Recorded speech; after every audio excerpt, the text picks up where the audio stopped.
In the heart of Tokyo, an art student's search for inspiration leads her into a forgotten antique shop, and to a porcelain doll dressed in crimson silk. What begins as curiosity soon unravels into obsession, as whispers from another life echo through her dreams. Each drop of rain carries a memory, each reflection a waiting face. When blood awakens what should have slept, the line between the living and the cursed begins to fade. Some souls don't haunt the world. They borrow it. Drop of Blood Chapter 1. The Antique Shop, Old Souls. Rain fell in long, thin needles, cold and endless. Tokyo's neon lights flickered through the downpour, dissolving into streaks of red and blue on the glistening asphalt. Mai Lin, a final-year art student, walked aimlessly beneath a torn umbrella. The argument with her professor still echoed in her mind, his voice sharp and merciless. Greater than, a painting without a soul is nothing more than decoration. Lin, until you understand what a soul is, you'll never make art that breathes. What was a soul, really? She didn't know, only that her heart felt emptier than ever. The rain thickened. She turned down a narrow alley she didn't recognize, seeking shelter. It was strangely silent here, no cars, no voices, not even the hum of the city. The air smelled of old wood and incense smoke, thick enough to taste. At the end of the alley stood a shop, its wooden sign half-rotted. The faded kanji barely legible. Greater than Honeno Ninjo, Old Souls. She hesitated, then she pushed the door open. A small bell chimed, its metallic ring echoing like a whisper through the dim interior. Inside, the air was heavy, filled with the scent of dust, wood, and something faintly sweet, like dried blood. Hundreds of old Japanese dolls sat on the shelves, some smiling, some crying, some cracked along their porcelain faces. A curtain rustled. An old woman emerged, frail and stooped, her hair white as frost. Her eyes were cloudy, but they held a strange, knowing light. Greater than, come in, child, she said, her voice rasping yet oddly warm. You look frozen. Lin stepped inside. On a table in the center of the room sat a wooden box coated in dust. The old woman opened it slowly. Inside lay a doll. Small, no longer than an arm's length. It wore a tattered crimson kimono, its black hair spilling over half its face. Though the air was still, a few strands of that hair moved slightly, as if stirred by breath. And those eyes, glass, yet alive, glimmered under the dim light, watching Lin. Greater than, do you feel it? The woman asked. Feel what? She's calling to you. Lin shivered. Calling me? The woman nodded, a crooked smile twisting her lips. Greater than, her name is Kanae. She once belonged to a noble family from the mountains, before the war. Their daughter died, and her spirit lingered. They say Kanae grows her own hair, that her face changes with the heart of whoever owns her. Lin laughed nervously. Greater than, I just need something for my graduation project. She's perfect for that. The old woman's eyes gleamed like wet stones. Greater than, are you sure? Once you take her, it will be hard to return her. Greater than, I'll take care of her, Lin said, forcing a smile. How much? Greater than, no money. The woman said softly, but remember, never let her face a mirror under the full moon. Lin hesitated, but curiosity burned brighter than fear. The old woman closed the box, her withered hands brushing against Lin's fingers, cold and soft, like touching skin soaked in rain. Greater than, be gentle with her, the woman whispered, she remembers. When Lin stepped back into the street, the rain had stopped. She turned once more, the shop's lights were out, the window dark. She took a few steps, then froze. The bell behind her rang again. She turned. The door was closed. No one stood there. In the box she carried, the doll shifted ever so slightly. A drop, perhaps rain, perhaps something thicker, slid down its porcelain cheek and struck the wooden floor. Drop of Blood Chapter 2, The First Dream. That night, Tokyo was unusually still. The rain had ended, but the city seemed to hold its breath, as though something unseen was listening. Mai Lin placed the old wooden box on her desk and sat before it. Her fingers brushing against the grain of the lid, the faint scent of dust and incense clung to the air. a remnant of the antique shop. She hesitated for a moment before lifting the lid. Inside lay the doll, Kanae, resting quietly, her crimson kimono soft against the pale wood. In the warm light of the desk lamp, her porcelain skin seemed almost translucent. The strands of black hair glimmered faintly, and for an instant, Lynn thought she saw them move. She told herself it was only the draft from the open window. But she still shut it, just in case. She placed the doll on the table, arranging her like a model for a painting.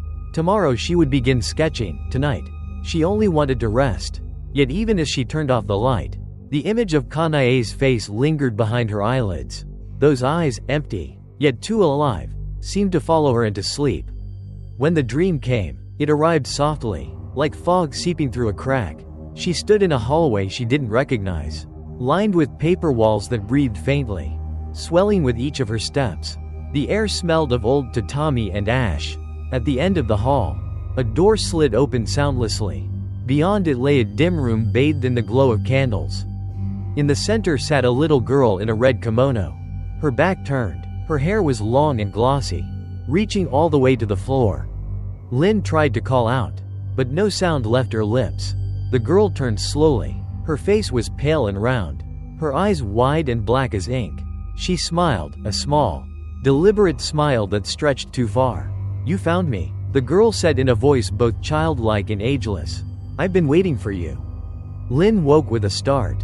The room was dark, save for the sliver of moonlight spilling through the curtains.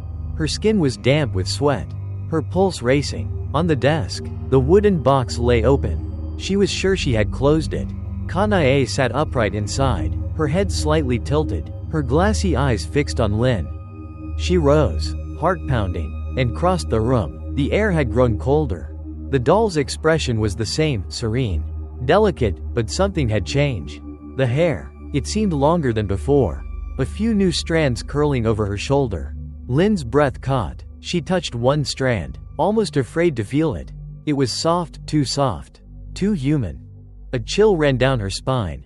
She placed the doll back into the box, shut the lid firmly, and whispered to the empty room, "It's just a dream." Yet as she lay back down, she thought she heard a faint sound, something between a sigh and a whisper, from the box on her desk. Sleep came fitfully. When dawn finally broke, pale and thin, the light revealed the box sitting slightly ajar, though Lynn could not remember opening it again.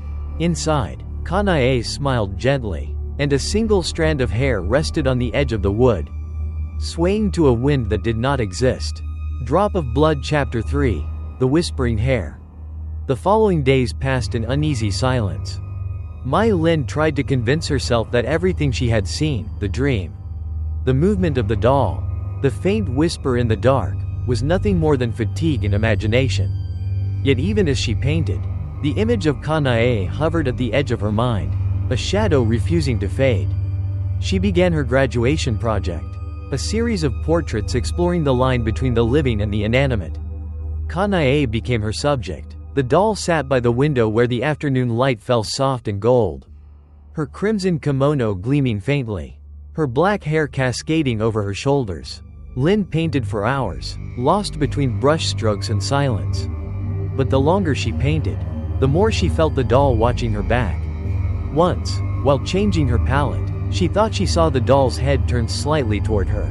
Another time, she noticed a new strand of hair lying across the desk, longer and darker than before. She brushed it away, telling herself it was her own. Still, a subtle murmur filled the room whenever she worked, a dry, whispering sound, as if the strands of Kanae's hair were brushing against each other, forming words she could almost understand. At night, the whispers grew bolder. They came from the direction of the desk, low and soft, sometimes accompanied by a faint rustling, like silk shifting. Lynn began to sleep with the lights on, though even light could not chase away the feeling that something shared the room with her. One evening, she returned home late from the studio. The air was heavy with the scent of rain, and thunder rolled somewhere beyond the city. When she opened her door, a chill greeted her. The lamp she had left on flickered dimly, casting a trembling light across the room. On the floor, scattered like fallen petals, were strands of hair, black, gleaming, countless. They trailed from the desk to her bed, winding like a dark river. Her breath caught. Slowly, she followed the trail back to the desk. The wooden box lay open again. Kanae sat upright inside, her face tilted, her hair now impossibly long, spilling over the edge of the table, pooling on the floor. "Enough," Lin whispered, though she wasn't sure to whom. Her hand shook as she reached out, gathering the strands, forcing them back into the box. The hair was cool and strangely soft, clinging to her skin like cobweb. When she closed the lid, the room fell silent. For a long moment, she stood there, her heart beating in her ears. Then she exhaled, telling herself it was over. But as she turned to leave, something brushed the back of her neck, a whisper, delicate as breath. She spun around. The box was still closed. Yet from within came a faint, unmistakable sound, the soft rustle of hair shifting in the dark. Drop of Blood Chapter 4. The voice behind the door.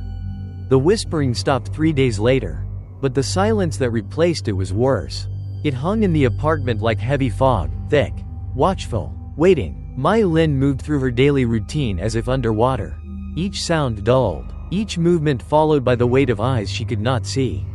She avoided looking at the wooden box on her desk.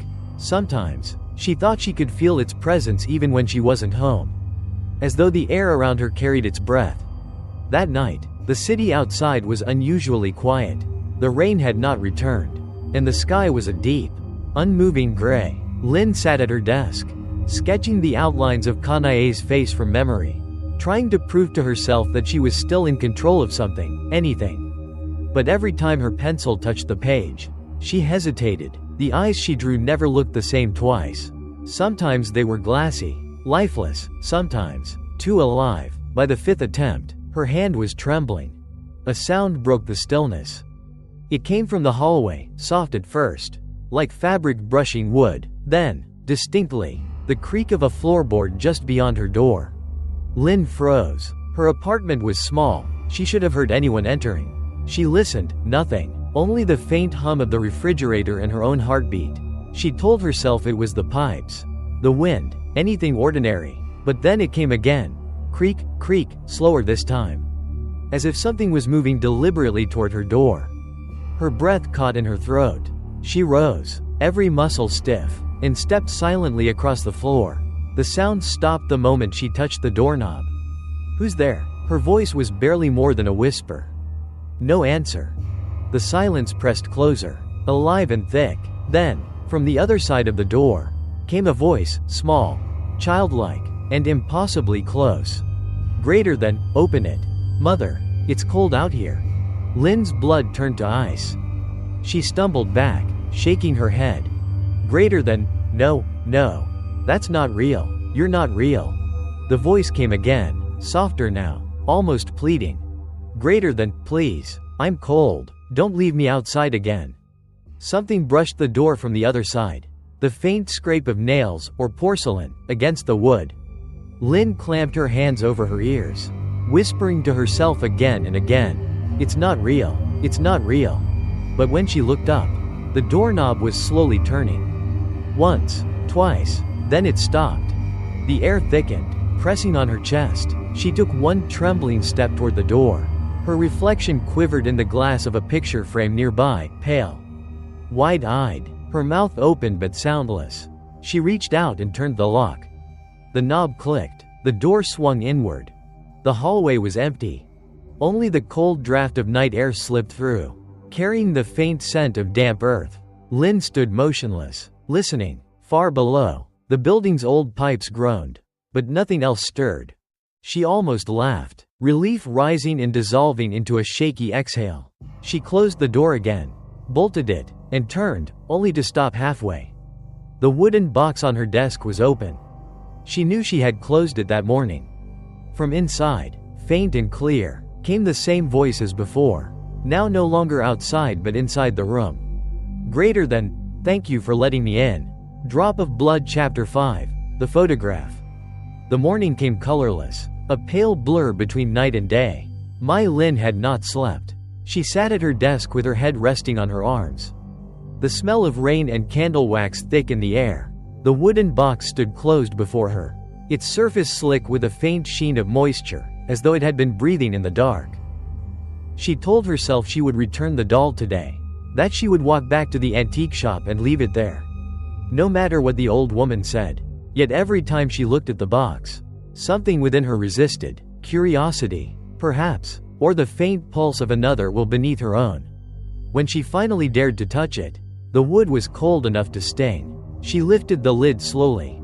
The doll lay where she had left it, her crimson kimono smooth, her head tilted slightly to one side, as if waiting. For a long moment Lynn simply stared, the quiet pressing against her ears. Then she noticed something new. A small photograph had been tucked beneath the doll's hand. She was certain it had not been there before. Her heart gave a painful thud. She picked it up. The photograph was old, its edges frayed, the image faded to sepia. It showed a family, a man in ceremonial robes, a woman kneeling beside him, and between them, a little girl in a red kimono. The girl's face was oddly clear despite the age of the picture, round, pale, her eyes dark as onyx. Lynn's breath caught. The girl looked exactly like Kanae. Turning the photo over, she found writing in neat, deliberate strokes of ink. Greater than, Inamura. 1889, the day of her offering. She read it twice, a chill crawling up her spine. The name meant nothing to her, yet it clung to her tongue like ash. The day of her offering. Outside, wind brushed the window pane, and something creaked within the walls. She told herself the sound came from the building settling, but deep down she knew better. When she looked back at the doll, the angle of its head had changed. Now it faced her directly. Her fingers trembled. "Where did you come from?" she whispered. The doll did not move, yet the air seemed to thrum with response. She set the photograph on the table beside her sketchbook. The image seemed to darken under the lamplight, the little girl's smile stretching wider than she remembered. Lynn backed away, every instinct urging her to flee, but her gaze was locked on the photo. Behind the family, half hidden by the shadow of a tree, stood a figure she hadn't noticed before, a shape so faint she might have imagined it. It looked like a second child, taller, its face smudged beyond recognition. Her stomach tightened. She blinked once. The shadow was gone. The air thickened with the scent of burnt paper. She turned just as the corner of the photograph began to curl inward. Blackening, smoke rose soundlessly, though no flame was visible. Lynn snatched it up, shaking it, but the heat seared her fingertips. She dropped it. The photo landed face down on the desk. When she dared to flip it over again, the image was gone. Only a blank surface remained, faintly glossy, still warm. From inside the box came a faint rustle, hair brushing wood. Then a child's voice, clear and close, barely above a whisper. "Greater than, you shouldn't have seen that." Lynn stumbled back, knocking over her chair. Her pulse hammered so loudly she could hardly hear. The box was still open, the doll had not moved. Yet she knew the voice had come from it, and that it had spoken the truth. She pressed herself against the wall, breathing hard. The photograph lay motionless on the desk, white and empty. But in the reflection of the window above it, the little girl in red was still smiling. Drop of Blood Chapter 6, The Cursed Journal. Rain returned that night, soft at first, then steady, the kind that sounded less like weather and more like whispering. The city outside was blurred behind the downpour. Inside Mai Lin's room, shadows quivered across the walls, stretching and shrinking with every flicker of the lamp. She hadn't left her apartment in 2 days. Sleep had become a thing she feared. For dreams and waking felt too alike now, both haunted by the same voice. The photograph was gone. She had burned the remnants. But the smell of smoke lingered, sweet and metallic. The doll sat quietly on her desk, her eyes half-lidded, serene. Lynn tried not to look at it. Instead, she focused on the box itself, tracing her finger along the seams of the wood. Something rough caught her nail, a shallow groove at the bottom, hidden beneath layers of dust. Her breath hitched. She lifted the doll out and set it aside, careful not to meet its gaze. Then, prying with her fingernails, she managed to lift the false bottom of the box. Beneath it lay a thin, cloth-bound book, the cover darkened with age and spotted with something brown that could only be old blood. A tremor ran through her. She opened it. The handwriting inside was uneven, cramped, and frantic. The ink had seeped into the paper like veins. The first page read, "Greater than Kanae's journal, the soul that was not allowed to sleep." She turned the page with trembling fingers. "Greater than, they say I am cursed, that a demon lives inside me. Father prays to the gods to save me. But I only cry because the prayers hurt. I don't understand why he's afraid of me." Lynn swallowed hard. Her heartbeat echoed in her throat. She read on. "Greater than, on the night of the blood moon, he came with a knife. He said he would save me, that I would be pure again. But when the blade touched my chest, I saw his smile. And I knew he was killing me." The next lines were smeared, as though written through tears or something thicker. "Greater than," Mother screamed. I wanted to reach her, but I couldn't move. Then the world went dark, and I woke inside this body, small, cold, and made of porcelain. The pages that followed grew more erratic. Words overlapped. Letters clawed across the paper as if written by a shaking hand. "Greater than, I am hungry. I am cold. I want blood. Each person who touches me leaves behind a piece of themselves, a strand of hair, a drop of warmth. When I have enough, I will be whole again." Lynn dropped the book. It hit the floor with a dull thud. Pages splayed open like a wound. She stared at it, her breath shallow. The doll sat where she had placed it, unmoving. Yet its hair now reached the floor. Long, glossy, and black, the strands coiled around the legs of the desk like living things. Lynn backed away. You want to be reborn, don't you?" she whispered. The air stilled. Then, from somewhere, perhaps inside the walls, perhaps inside her own head, a voice answered. It was soft, childish, and close enough to feel its breath on her ear. "Greater than, not just me." Lynn spun toward the sound. Nothing there. The light flickered, and for an instant, she saw movement in the mirror, the shadow of a small girl standing behind her. Head tilted, eyes wide. When she turned, the reflection was empty. Her pulse thundered. The mirror's surface trembled, as though touched by unseen hands. From its depth came another whisper, different this time. Familiar, trembling. "Greater than, you promised you wouldn't leave me." Lynn froze. It was Ha's voice, the roommate who had died weeks ago. The voice came again, low and wet, followed by the faint sound of glass cracking. She stumbled backward, knocking over the lamp. Light burst, then darkness swallowed everything. In the dark, something brushed her hand, fine, cold, unmistakably hair. She tried to scream, but the sound caught in her throat. A child's laughter rippled through the room, echoing from nowhere and everywhere. "Stop it," she gasped, fumbling for the door. The handle wouldn't turn. The laughter ceased. Silence. Then a whisper so close it might have come from her own mouth. "Greater than, the first blood has been given." The room went still. The storm outside raged on, wind howling against the windows. When Lynn finally collapsed against the floor, her hand brushed the open journal. The words on the page glowed faintly red. "Greater than, when the blood of her kin touches the doll, the gate will open." Her vision blurred. She thought she saw the doll smile. And then everything went black. Drop of Blood Chapter 7. Return to the old village. 2 days later, the rain had not stopped. It fell in thin silver threads that blurred the world beyond the window, as though the city itself wanted to disappear. Mai Lin sat on the bus with her hands wrapped tightly around a small, worn photograph, the last remnant of the journal before the fire had taken it. On the back, in those same frantic letters, was a single word, Inamura. She had searched online for the name, but no such place seemed to exist. Only when she showed the photo to an old librarian at the university did the woman hesitate. Her expression changing. "Inamura," she said softly. "It used to be a mountain village in Nagano. They say a plague struck it a century ago. No one lives there now." And so Lin went. She told herself it was for answers.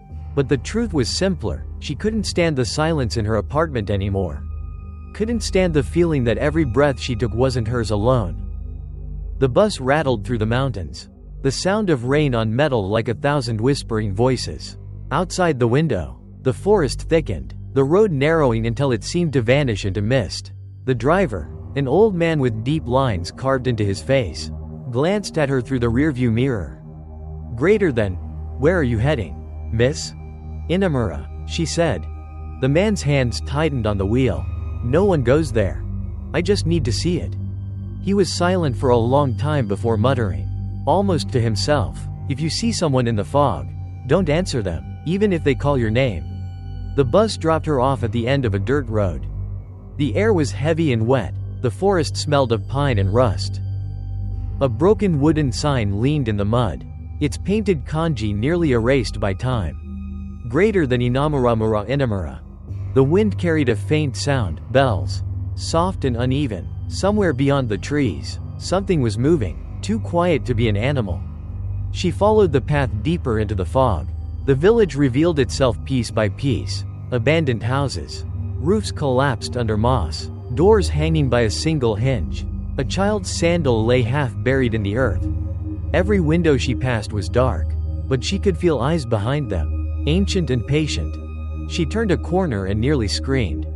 An old man stood there, small and thin, his skin the color of ash, eyes milky but sharp. "You shouldn't be here," he said, his voice cracked like dry wood. "I'm looking for Kanae," she whispered, "the daughter of a priest, Kuros Takuma." The name changed his face. Fear, recognition, then pity. "That name is forbidden here." The priest tried to seal his own child when she was taken by a spirit. He failed. The night she died, the whole village burned. They buried the doll, her doll, at the shrine on the hill. He pointed through the fog, toward a dark outline of trees. "If you go there, remember this. She does not sleep. She waits." He turned away before she could speak, vanishing into the mist like breath in cold air. Lynn stood for a long time, listening. Only the sound of dripping water and her own heartbeat remained. She began to climb the hill. The shrine appeared at last, a crumbling structure overgrown with ivy. Its torii gate leaning to one side. The smell of old incense and rain-soaked wood filled her lungs. Inside, the air was colder. A broken altar stood at the center, covered in moss and dust. And there, half buried under the stones, was a box. Her hands shook as she lifted it. It was almost identical to hers, the same carved lid, the same faint trace of dried blood. She opened it. Inside lay another doll. Its hair was shorter, its face cracked, its eyes sealed shut with threads of red silk. Beneath it, wrapped in a scrap of paper, was a single line written in faded ink. "Greater than, if one soul escapes the seal, it will seek the body it lost." The floor trembled beneath her feet. The air grew heavy, vibrating with a low hum. Then, from behind the shrine, a voice, small, sweet, and terribly familiar, began to sing. "Greater than, the doll sleeps in rain. Her hair touches the ground." Lynn's heart stopped. Through the fog stepped a little girl in a red kimono, her hair glistening with water, her eyes black and endless. "Thank you," the child said softly. "You brought me home." Lynn stumbled back. The world tilted. The rain around them turned red. When she blinked, the shrine was gone, replaced by empty earth and a shattered box at her feet. And inside that box lay her doll, Kanae, smiling up at her with eyes that mirrored her own. Drop of Blood Chapter 8, The Temple of Seals. Night fell without stars. The path down from the shrine was slick with rain, and every step pulled at the earth like something reluctant to let her go. The forest whispered behind her, branches sighing with the weight of water. Mai Lin kept walking until the fog thickened into a wall of gray. And then, without knowing why, she stopped. Somewhere beneath her feet, the ground was hollow. She felt it in the vibration of her breath, the faint echo that answered each heartbeat. The priest's name, the old man's warning, the words in the cursed journal, all of it turned through her mind in one slow circle. The seal, the blood, the gate. A small stone marker jutted from the slope ahead. Beneath its cracked face, roots tangled over a square of darkness. She knelt and brushed the mud away. A hidden stair descended into the earth. Cold air rose from it, dry, stale, carrying the scent of ashes long drowned by rain. Her fingers trembled around the flashlight. "Just look," she whispered to herself, "and then leave." But even as she said it, she knew she would go down. The first step groaned beneath her weight. The light revealed walls of stone carved with faint, looping patterns. They were not writing. Not entirely, more like shapes that wanted to become words. The deeper she went, the closer the air pressed, until breathing felt like swallowing water. At the bottom waited a single chamber. It was smaller than she expected, no larger than her apartment. In its center stood a wooden statue, its face eroded, its hands folded as if in prayer. Around it, the same symbols circled the floor, drawn in something dark that refused to dry. Lynn's flashlight flickered, the beam shaking with her pulse. There was a table beside the statue. On it lay an old bowl, half filled with hardened residue the color of rust. Next to it, a scrap of parchment, thin, fragile, almost translucent. She leaned closer. The writing was in Japanese, but she could make out enough. Greater than, when the seal fails, her spirit will return through the blood of her kin. Her throat closed. Her kin. The memory of the journal's last line bled through her thoughts. If the blood of her kin touches the doll, the gate will open. A sound rose behind her, soft, deliberate, like a breath drawn too close to her ear. She turned. Nothing, only the statue, the shadows shifting with the light. Then the whisper came again, not from behind, not from the air, but from inside her own chest. Greater than, you carry my blood. The flashlight slipped from her hand. It struck the ground and rolled, its beam spinning across the walls. For a heartbeat the carvings seemed to move, rippling like living things. The statue's hollow eyes glimmered, catching what little light remained. Greater than, no. The word barely left her lips. You're dead. The voice was calm, almost tender. Greater than, so were you. The floor trembled, dust rained from the ceiling, and the circle on the ground began to shimmer. Lines of red light crawled through the symbols like veins awakening. Lynn stumbled back, heart hammering, but her body felt sluggish, as if something inside her resisted escape. The walls pulsed once, twice, then fell still. The light died. Only the darkness breathed now, and in it, the faint rustle of hair sliding against stone. She closed her eyes. Somewhere above, the rain had stopped. The silence that followed was deeper than fear, like the pause between two heartbeats. Drop of Blood Chapter 9. The old photograph. The darkness inside the temple clung to her like breath on glass. Mai Lin could no longer tell whether her eyes were open or closed. The air smelled of earth and metal. Old prayers ground into dust. She felt her way upward along the stone steps until a trace of gray light began to seep through the cracks above.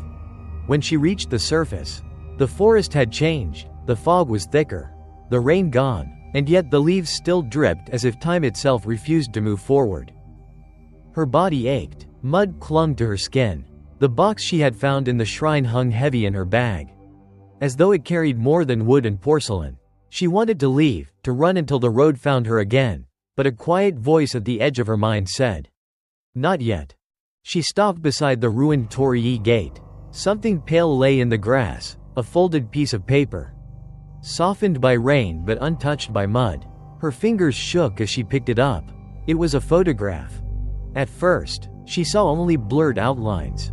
Then, beneath the thin film of water, faces emerged. A family again, perhaps the same one from before, but now there were 4 figures.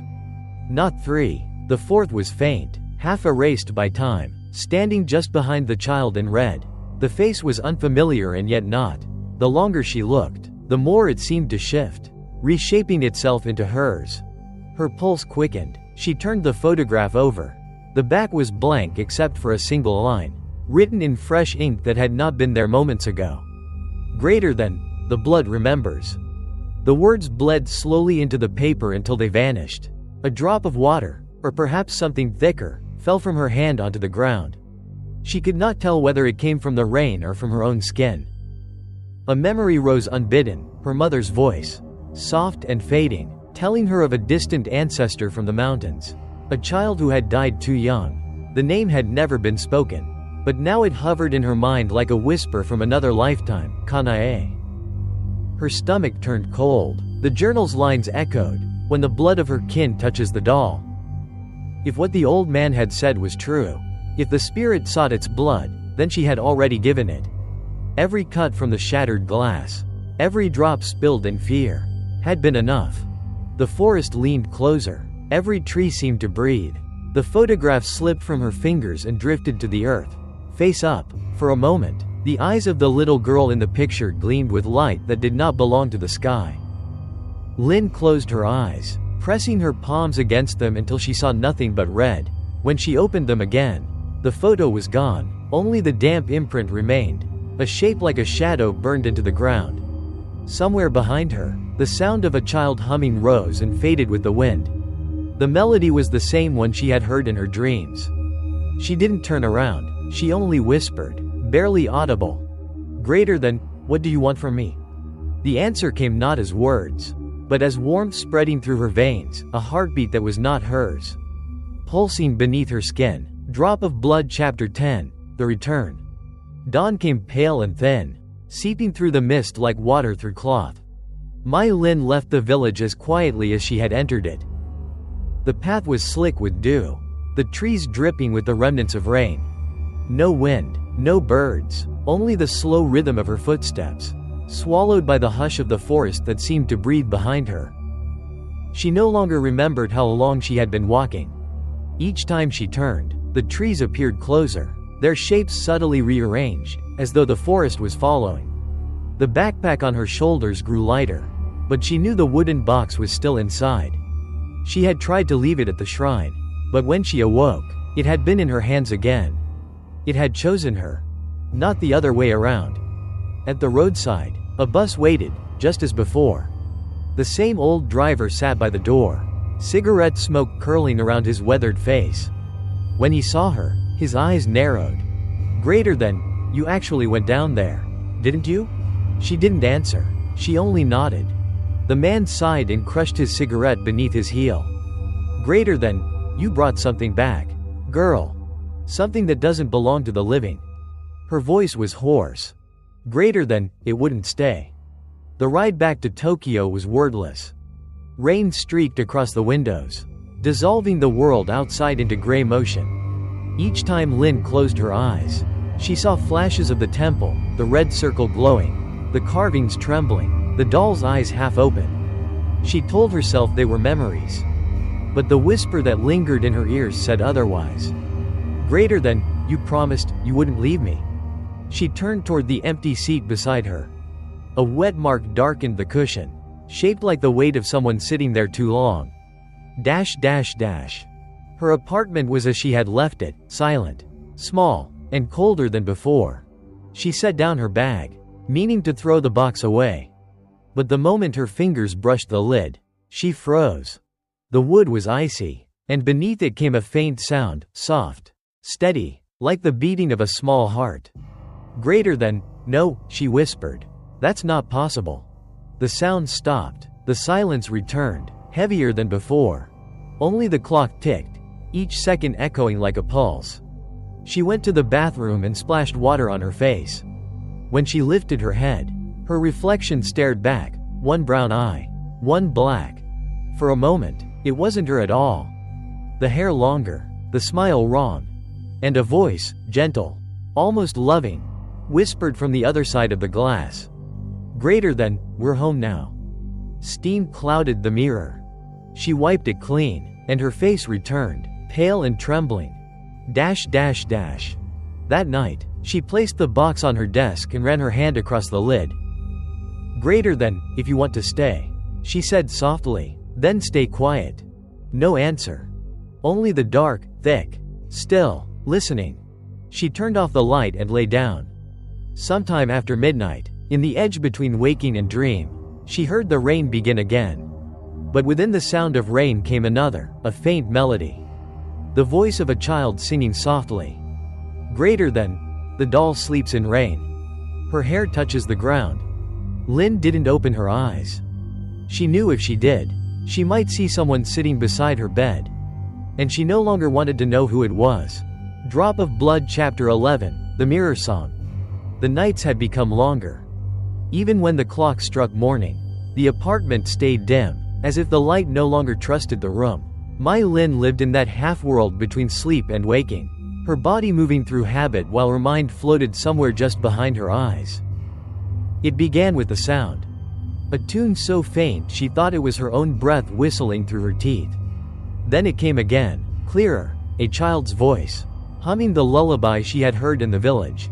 The sound drifted from the bathroom door, low and tremulous, as if the mirror itself were singing. She told herself not to listen, but silence was worse, so she sat at the edge of her bed, eyes fixed on the thin line of light spilling from the gap beneath the door. The melody rose and fell, each note slow, deliberate, like footsteps descending a staircase made of glass. Greater than, but be nu trong moi. The words formed without her willing them. Her lips moved, her throat tightening around the syllables. It wasn't memory, it was imitation. Echo. She covered her mouth, but the humming continued inside her chest. The air thickened, the walls seemed to lean closer, their shadows swaying in rhythm with the song. A drop of water fell from the ceiling onto the floorboards, dark and round as an eye. She forced herself to stand. The floor felt soft under her feet, as though she were walking across something alive. Each step toward the bathroom stretched the distance farther, the hall longer, the light colder. By the time she reached the door, the melody had thinned to a single note trembling on the air. Her hand rested on the knob. It was cold, damp, pulsing faintly beneath her skin. She pressed her ear to the wood.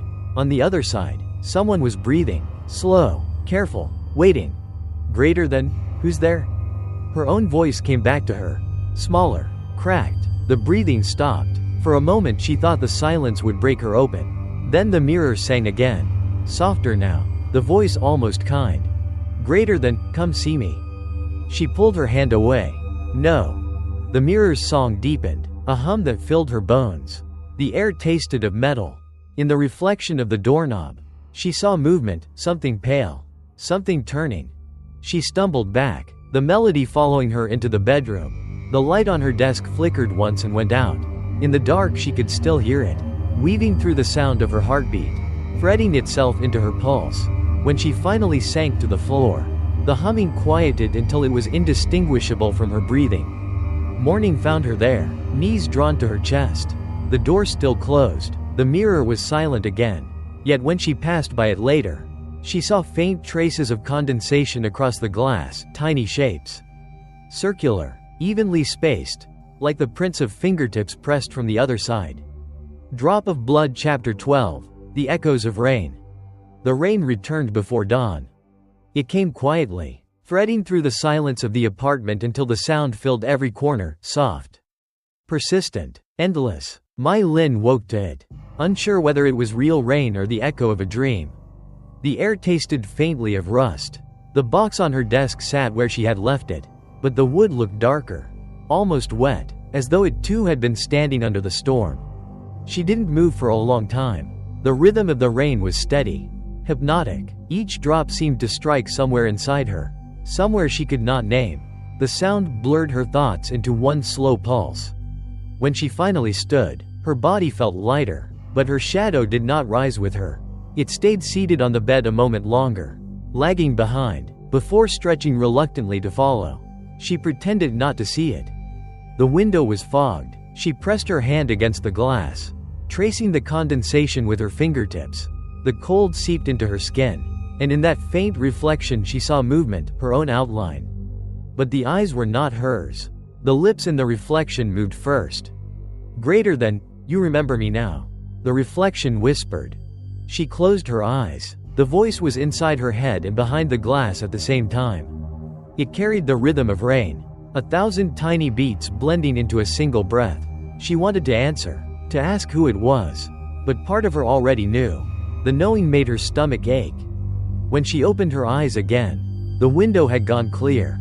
The city outside was gone, no lights, no buildings, only rain stretching forever. She stepped back, her pulse quickening, and the image shifted. The rain was falling inside now, spilling softly onto the floorboards. Each drop landed without sound, vanishing before it touched the wood. She reached for the box. The lid opened without resistance. Inside, the doll lay silent, hair spread like spilled ink. Its eyes were closed this time, lashes fine as dust. For a moment she almost believed it was sleeping. Then she noticed the faint glimmer of moisture along its cheek. A tear. Or rain. Lin wiped it away. but the droplet clung to her fingertip, warm instead of cold. The sound of the storm deepened, louder now, closer, until she realized it wasn't coming from outside anymore. It was all around her, rising from the floor, the walls, her own skin. Every beat of her heart echoed like falling water. Her breath caught. The doll's eyes opened, slow, deliberate. They were the color of storm clouds, bottomless. For an instant, she saw her own reflection in them, not as she was, but as a child in a red kimono, standing barefoot in the rain. The vision flickered and was gone. The room was still again. Only the faint dripping from the window remained. Lynn closed the box gently and whispered, "Greater than, please, let it stop." The rain did not stop. It only grew quieter, as if listening. Drop of Blood Chapter 13, The Night of Blood. The night came without sound. Even the city outside seemed to have forgotten how to breathe. Mai Lin sat by the window, her hand resting on the wooden box, feeling its faint, rhythmic pulse beneath her palm. It beat slowly, almost like a living thing. She had stopped asking herself if it was real. Reality had already lost its edges.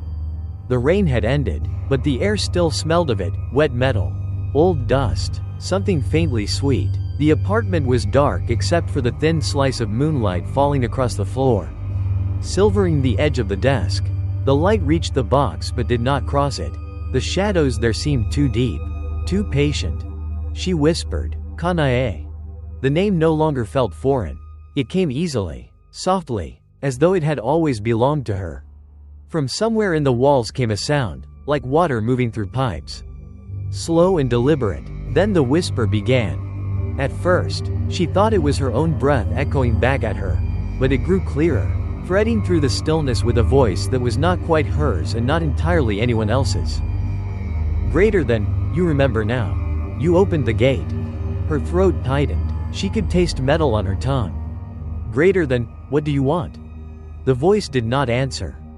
Only the faint hum continued, a vibration she could feel in her bones. The room seemed to lean toward her, every shadow listening. Then the light shifted, bending around the box, and she saw it, the faint line of red seeping through the seam of the wood.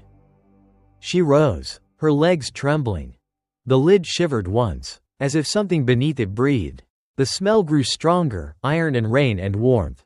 She backed away, but the air moved with her, heavy and slow. The voice came again, softer now, almost kind. "Greater than, it's only blood. Ours." Her heartbeat faltered, the moonlight dimmed. When she looked down, her hands were streaked with red. She hadn't felt the cut, hadn't even seen what opened her skin. The blood ran thin and fast, tracing her lifeline, dripping onto the floor. The box pulsed once, hard. The stain along its edge deepened, spreading in tiny veins of crimson. The sound of her pulse matched the rhythm within it, one beating into the other until she couldn't tell which was hers. "Greater than, you promised not to leave me," the voice murmured. "Now we can stay." She stumbled back, her breath shallow. "Stay?" The air darkened, the walls seemed to dissolve, revealing not her apartment but something older, wooden beams, flickering candles, the faint outline of a shrine. For a heartbeat she saw herself kneeling there, her own hands small and pale, holding a doll with hair black as ink. Then the vision broke apart, scattering like ashes. When she blinked, she was back in her room. The floor was clean, her hands pale again. The box closed. Only the faintest trace of red remained, a line across the lid, thin as a scar. The silence returned, vast and hollow. She sank to the floor, pressing her hand over her heart, feeling the slow, steady rhythm beneath her ribs. It was the same as before. And yet, when she exhaled, the air tasted faintly of rain and something else. Something alive. Drop of Blood Chapter 14, The Resurrection. Morning arrived without color. The light that crept through the curtains was thin and cold, the kind that reveals nothing but dust. Mai Lin woke with her hands folded over her chest, as if in prayer. For a moment, she couldn't remember falling asleep. Her body felt heavy, but her pulse was steady. Everything seemed still, too still. She sat up slowly. The air in the room was clear, calm, as if the night had never happened. On the desk, the wooden box remained closed. The line of red along its lid had dried to brown. She stared at it for a long time, waiting for the faint heartbeat she had always felt within it, but there was none. The silence was absolute. And yet something was different. The world around her looked softer, less defined. Her breath left no fog on the glass. She went to the mirror.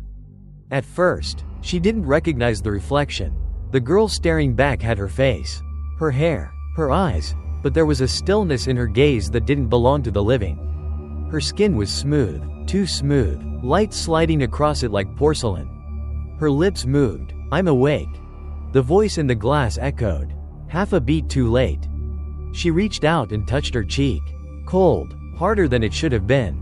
The realization came slowly, gently, like snow settling over graves. Something in her had changed, or perhaps something inside had finally stepped forward. From somewhere behind her, a whisper breathed. Greater than, "We're one now." She turned, but the room was empty. The sound had come from nowhere and everywhere. She walked to the window. The street outside looked ordinary, people walking, her umbrellas opening against the drizzle, life continuing, but when she pressed her palm to the glass, the reflection that touched her hand from the other side did not move in perfect time. It hesitated, smiling faintly, as if it knew something she did not. Her heartbeat, or whatever rhythm had replaced it, slowed. The box on her desk creaked. The lid opened just enough to release a breath of air, cool and dry. Inside, the doll lay still. Its eyes were closed, its lips curved into the faintest smile. For the first time, it looked peaceful. Mai Lin knelt beside it. "Greater than, are you free now?" she whispered. The doll did not move, but when she leaned closer, a small drop of water, clear, not blood, slid from the corner of its eye and touched her hand. The chill spread up her arm, not painful, only strange, as if something unseen was tracing her veins. Her breath caught. In the mirror across the room, her reflection blinked, though she had not. "Greater than, sleep," the reflection murmured. "I'll wake for us both." She closed the lid gently. The air felt lighter. For the first time in many nights, she lay down without fear. The city hummed softly beyond the rain. Her eyes fluttered shut, and darkness folded around her, quiet and deep. When morning came again, sunlight spilled into the room. The bed was empty. On the desk, the doll sat upright, its eyes open, one brown, one black. It smiled. Drop of Blood Chapter 15, The Cycle. Time moved without sound. Days blurred like breath on glass, fading before she could name them. Mai Lin no longer marked mornings or nights. The world beyond her window existed. But it felt thin, like a dream someone else was dreaming. The wooden box stayed on the desk, though she had not opened it since that morning. She didn't need to. She could feel it breathing with her. Sometimes the air around it trembled, as if stirred by invisible wings. Sometimes, when she passed too near, the faint scent of rain brushed her skin, a scent that no storm outside could carry. She had grown used to the quiet, used to the way the mirror followed her movements half a second late, used to the whisper that finished her sentences when she forgot the words. Loneliness had become company, the haunting, a heartbeat. Tonight, the rain returned, soft as ash. It tapped against the glass like a lullaby trying to remember its tune. She sat by the window and watched the city dissolve into water. Somewhere inside that gray silence, she felt a pulse, light, delicate, answering hers. "Greater than, are you there?" she asked. Her voice came back from the mirror, gentle and sure. "Greater than, always." The reflection smiled. It was her smile, and not. A thread of warmth spread through her chest. Neither fear nor comfort, but something older than both. She reached out. The glass was cold but alive beneath her fingers. From the corner of her eye she saw the box. The lid had lifted by a fraction, enough for a shimmer of red silk to show. She didn't move to close it. She only whispered, "Rest." Outside, thunder murmured. Far away, the reflection leaned closer, lips barely moving. "Greater than, it's not rest," it said, "it's return." The lights flickered once and steadied. The apartment looked the same as ever. Small, quiet, ordinary, yet the air felt different, expanded, breathing, as if another presence now shared the same rhythm. She rose, crossed the room, and drew the curtains open wide. Rain poured down in endless ribbons, washing the world clean. In the glass she saw herself standing beside a little girl in a crimson kimono. The girl's eyes were dark and bright, her hands small and cold against hers. Neither spoke, they simply watched the storm. When Lin blinked, the girl was gone, the reflection remained. The room was empty except for the steady patter of rain and the faint hum beneath it, a voice singing somewhere she could not reach. She turned from the window. The box was closed again. The air smelled faintly of incense. She lay down, the rhythm of the rain sinking with her breath. Her eyes grew heavy, the world dissolving into that endless gray sound. In the last moment before sleep, she thought she heard a bell ringing far away, and a child's voice whispering. Greater than, the doll sleeps in rain. Then silence. They say every soul only wants one thing, to be remembered. When the last thought of it fades, it begins to wander, searching for something to inhabit, a shadow, a melody, a child's toy forgotten in the dark. I have lived long enough to see many wanderers come and go. They always find this place eventually, drawn to it the way dust returns to corners. The shop has had many names. Some call it the House of Dolls, others Old Souls. I simply call it mine, though I am no longer sure who I am. I sit behind the counter, surrounded by rows of glass-eyed faces. They do not frighten me. They breathe when the lamps go out. Sometimes they hum in their sleep. Each one carries a fragment of someone who could not bear to be forgotten. Their whispers fill the air like dust motes caught in sunlight. I listen. There is one doll I keep apart from the rest. She wears a crimson kimono. Her hair smooth as ink. Her eyes uneven, one brown, one black. I polish her face every morning, though it never gathers dust. She smiles faintly when I touch her cheek, as if recognizing a song too old to name. People still come, curious, frightened, chasing the thrill of something ancient. They ask questions I cannot answer. Some say they feel watched. Some swear the doll moves when they turn away. I do not deny it. When the bell above the door rings and a new visitor enters, I see it in their eyes, the same quiet fracture, the same loneliness that draws souls to each other. I know, before they speak, which one the doll will choose. I have seen it too many times. The cycle does not break, it only slows, waiting for the next breath, the next name. Memory is a chain that rusts but never snaps. At night, when the last light fades and even the street outside forgets itself, I hear her footsteps upstairs, soft, measured, patient. She pauses at the threshold of my room. I never turn to look. She always stops there, humming her rain song, the one that used to frighten me. It doesn't anymore. Sometimes I whisper to her, greater than, they'll remember you. Kanae. And from the dark comes the faintest reply, a child's voice wrapped in the sound of rain. Greater than, no one forgets themselves. Then silence. The shop sleeps again. The dolls breathe. I keep watch. Like and subscribe to Whispering Dark Tales for more chilling ghost stories.